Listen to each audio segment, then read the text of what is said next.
Alright everybody, it's 7 o'clock on Friday morning. It's pretty hard to get excited about anything at this time of day, but today is actually different because we're off on a wee jaunt.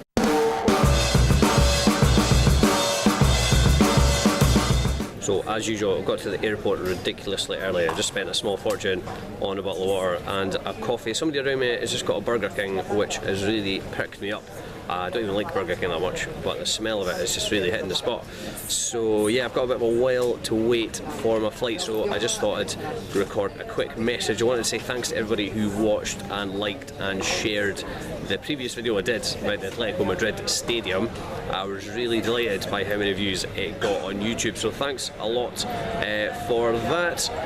This weekend we're heading off to Palma in Mallorca. I've never been before, so I'm really excited to go and check it out. Ryanair, love these guys. That's it, touchdown in Mallorca. That has to be the coldest flight I've ever been on. I don't know if somebody left the window open or what was going on. Also Ryanair, what is more annoying? The fact that they play a fanfare for arriving on time or the people who actually clap the fanfare? I'm not sure.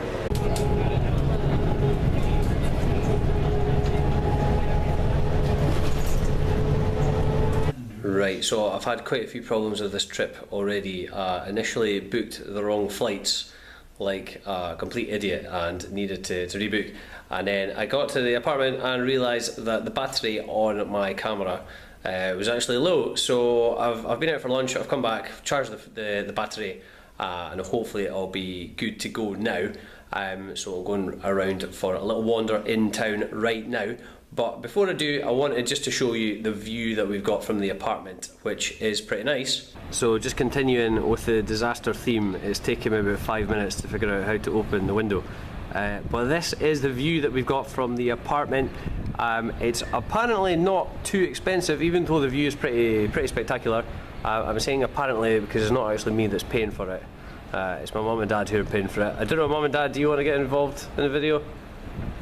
No? Okay, not yet, maybe later. So here we go, this is the view kind of the city centre of Palma. So yeah, we're going to head out and get down there and see what it's all about. I'm actually using the video camera this time around instead of using my phone, so still getting to grips with it, so you'll have to apologise for my dodgy camera work. So here you'll see at the bottom something that is called an ensaimada, which is basically a pastry filled with cream. We just have a lunch, but it still looks pretty tasty, so I'm going to have to go in and give it a wee try there. Right, here we've got Plaza Mayor, Palma, Mallorca style. Those of you who have seen the previous videos I've done in Madrid will remember Plaza Mayor in Madrid, which is normally the name for the main square. So this is like a miniature version of the Madrid one. It does look pretty nice. I think I've said to you before that a lot of the restaurants in the Madrid Plaza Mayor are a bit of a rip-off. Seemingly, this Italian restaurant here is seemingly quite good. I've no idea, I haven't actually been myself, but apparently so. So maybe it's a little bit better in terms of food and drinks, who knows, I'm sure we will find out in any case. You can actually scrap that last comment that I just made, that I noticed in the square they've got a Burger King and they've got a Litaran, which is like another chain kind of fast food restaurant. So yeah, didn't notice that before I said that, so just forget about that last thing I said. One of the things I've just noticed walking around this street was how many little towns, or how many towns in Spain have got little streets like this that seem to be the kind of main shopping streets. I don't know really if this is the main shopping street, but judging by how many people there are, it seems to be like this, and it just really reminds me of so many little towns in Spain, and not even only in Spain, but in kind of mainland Europe in general. I don't think you really see many kind of shopping streets like this in the UK, I have to say.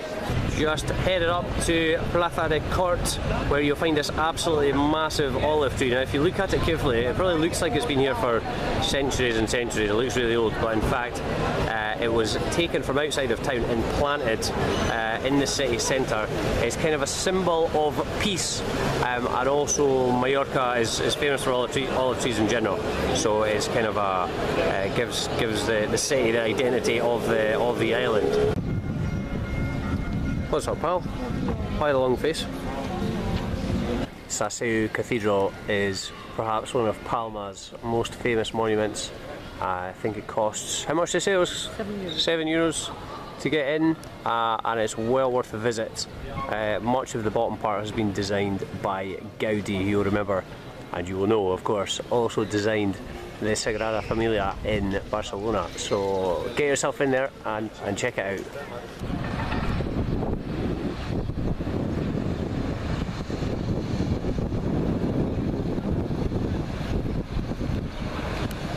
Check out this absolutely cracking view of the cathedral from down near where the beach starts.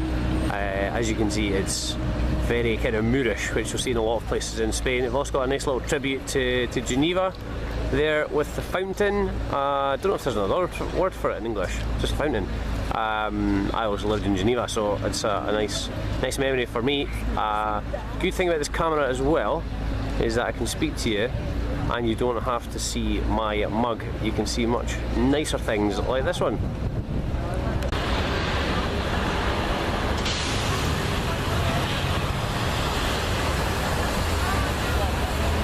Oh my goodness, I think I've just had the best ice cream I might have ever had. I think I've got chocolate all over my face, I've got pistachio all the way down my front, but it was totally worth it. If you get the chance, go to this ice cream parlour right behind me, Reno Rivereno. Absolutely amazing. I think I need to go and have a lie down after that. There's about 1 million bottles of sun cream outside the shop. Someone obviously told them that I was coming. So it's 9 o'clock and I'm really surprised how few people are in the street, which is really not normal for Spain. I don't know if it's because it's too early for all the Spaniards who are going to go out and eat a little bit later, and it's too late for all the foreigners who probably have already had their dinner and are maybe in the pubs in the city centre. So we'll see how things develop. So it turns out that being on holiday is actually quite tiring and thirsty work. I've spent most of the afternoon and evening eating and drinking. Just got back from the restaurant now, absolutely stuffed. Had a really good meal. I think we tried some kind of local delicacies. There was something called pan tamboli, which is basically bread with tomato, serrano ham and cheese on top. It sounds really simple, but it was good, really hit the spot. And also aubergines that were served with courgettes and a kind of fried tomato sauce, which was also really good as well. There were a few other things that we didn't have time to try out, but we might do before we head off on Monday morning.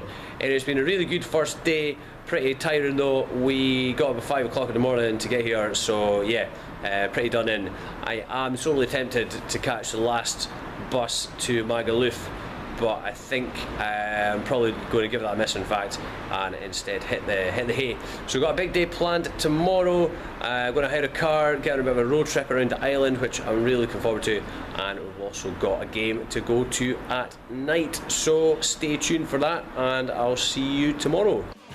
If you've liked what you've seen, please remember to like, comment and share on social media. You can find the team on tour on Facebook, Twitter and Instagram.